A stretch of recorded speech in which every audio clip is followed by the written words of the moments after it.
হ্যাঁ তারপরে কিরে তোর প্রাইভেট কয়টা বাজে? কে স্যার 7টা বাজে? কয় মিনিট লেট করে আইছস? স্যার 7 মিনিট লেট হইছে। এই তোমাকে গণিত পরীক্ষা কয় তারিখে? স্যার 7 তারিখে। স্যারেরা কয় অধ্যায় দিছে? স্যার স্যারেরা 7টা অধ্যায় দিছে। আমি কয় অধ্যায় করাইছি? স্যার আপনি 7টা অধ্যায় করাইছেন। भाई यहाँ पे क्या हो रहा भाई? স্যার এই অঙ্কটা বুঝতাছি না, একটু বুঝায় দেন তো। দেখি কোন অধ্যায় কোন অঙ্ক?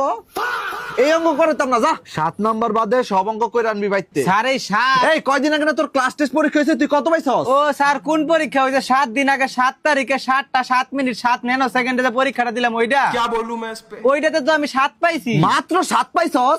আরে স্যার 7 এ 7 পাইছি। 7-তে 7 পাও যেত না, হয় 6 পাবি না 8 পাবি।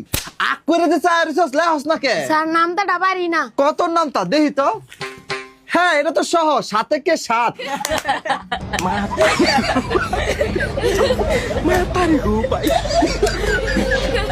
তাড়াতাড়ি লেখ, টাইম নাই। স্যার 7 মিনিট বেশি হয়ে গেছে, ছুটি দিয়ে দেন। তাহলে তুই স্যার 7 তারিখ